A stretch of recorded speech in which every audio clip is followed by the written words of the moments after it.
कल हाउस के अंदर बड़ा अच्छा माहौल देखा मैंने, कम से कम 8-10 माह बाद कि ऑपोजिशन की तरफ से भी कुछ अच्छी बातें, मफाहमत की बातें की गई, ट्रेजरी बेंचेस की तरफ से भी उनको सराहा गया।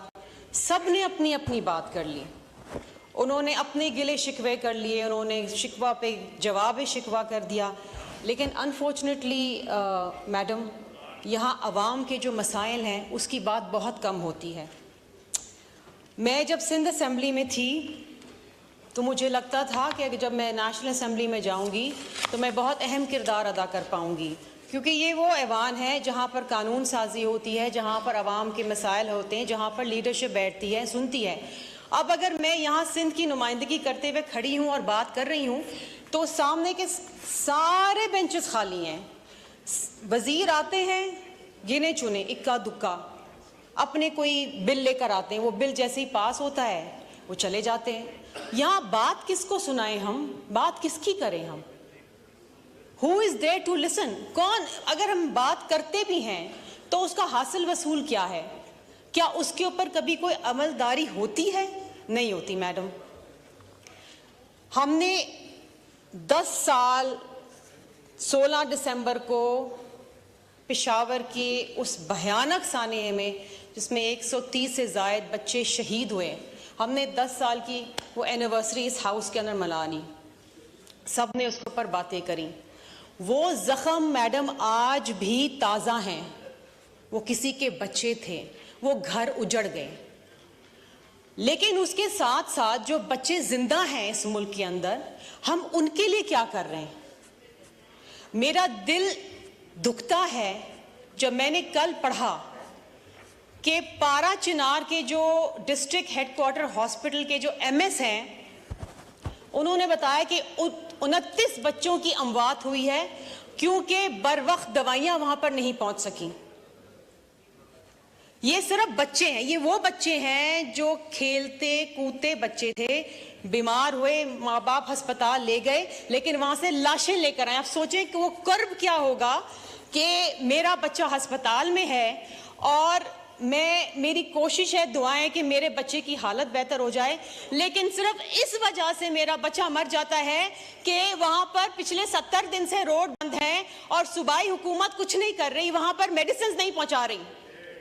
और अगर सूबाई हुकूमत का ये काम है कि वो अपनी पूरी अपरेटस लेके, अपनी पूरी मशीनरी लेके, सिक्योरिटी अपरेटस लेके, पूरी एडमिनिस्ट्रेशन लेके इस्लामाबाद पे कब्जा करने आए, अगर ये उनकी प्रायोरिटी है तो खुदा के वास्ते फेडरल गवर्नमेंट तो इंटरवीन कर ले। ठीक है, सेहत का शोबा डिवॉल्व हो चुका है, लेकिन अगर सूबाई हुकूमत अपना किरदार अदा नहीं कर रही, मैडम, हम अपने एटमी असासे किस तरीके से बचा के रखते हैं? हमने छुपा के रखे, फौज बैठाई हुई है उसके ऊपर। हमारी जान से ज्यादा कीमती हमारे एटमी असासे, हमारे एटमी असासे।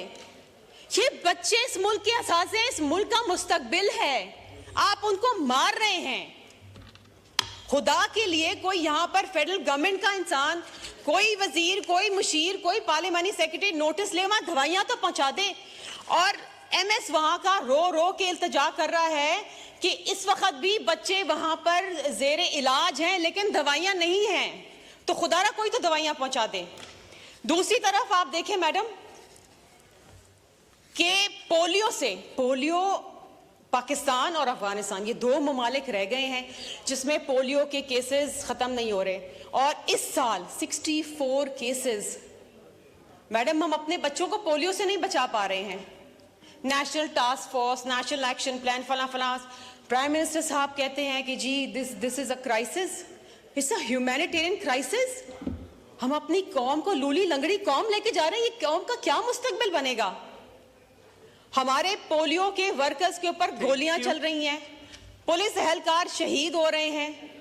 कितना बड़ा ये काम है कि जनाब आप हाई टारगेट एरियाज के ऊपर फोकस करें, आइडेंटिफाई करें, देखें कि यहां पर 26 केसेस बलूचिस्तान से निकले इस साल। क्यों ये सारी फौज लगा दें बलूचिस्तान के अंदर और बच्चों को पोलियो के ड्रॉप्स पिलाएं? ये काम हमारा, ये काम रियासत पाकिस्तान का है। आपने अपने बच्चों को बचाना है। आज एक बड़ा इंपॉर्टेंट कॉलिंग अटेंशन लगा था लेकिन डेफर हो गया, लेकिन मैं उस पर बात करना चाहूंगी। मैडम आपको पता है 2000 ऑर्डर है, प्लीज अपनी कंक्लूड करें। मैडम मुश्किलों से तो 8 दिन बाद बात करने का टाइम मिला है, उसमें भी मैडम आप तो खातून हैं, आप समझती हैं, मैं समझती हूँ, आप एक माँ भी हैं और आप समझती हैं कि क्या ये तकलीफ दे बात है। मैडम 2024 की जो यूएस स्टेट डिपार्टमेंट की रिपोर्ट है ना, ट्रैफिकिंग पर्सन्स रिपोर्ट, उसमें ये कहा गया है कि पाकिस्तान से ह्यूमन ट्रैफिकिंग हो रही है और उस ह्यूमन ट्रैफिकिंग के अंदर ज़्यादातर जो लोग हैं वो ख़वातीन और बच्चे हैं। देखिए 2023 के अंदर, और ये गवर्नमेंट की अपनी फिगर्स हैं जो मैं कोट कर रही हूँ, 2023 के अंदर 18,000 केसेस इन्वेस्टिगेट हुए।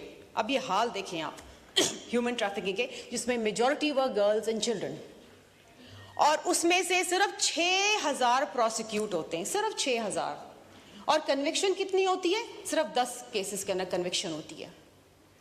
सो अगर ये हालात रहे तो फिर यही होगा, बच्चे जो हैं वो स्मगल होके चले जाएंगे पाकिस्तान से। मैडम एस्टिमेट, गवर्नमेंट तो कभी एस्टिमेट देती नहीं है, ये जो एनजीओज काम करती हैं या जो अमेरिकन डेटाबेस एनालिटिकल कंपनीज होती हैं वो देती हैं एस्टिमेट। मैडम 20,000 इंडिविजुअल्स, और ये एस्टिमेट है, the figure could be more than this, 20,000 लोग एनुअली ट्रैफिक होते हैं पाकिस्तान। अभी 3-4 दिन पहले की बात है कि ग्रीक ट्रेजेडी हुई है, जो बोट कैप्साइज हुई है, प्राइम मिनिस्टर साहब ने उसके ऊपर नोटिस भी लिखा है कि this is a silent crisis in Pakistan.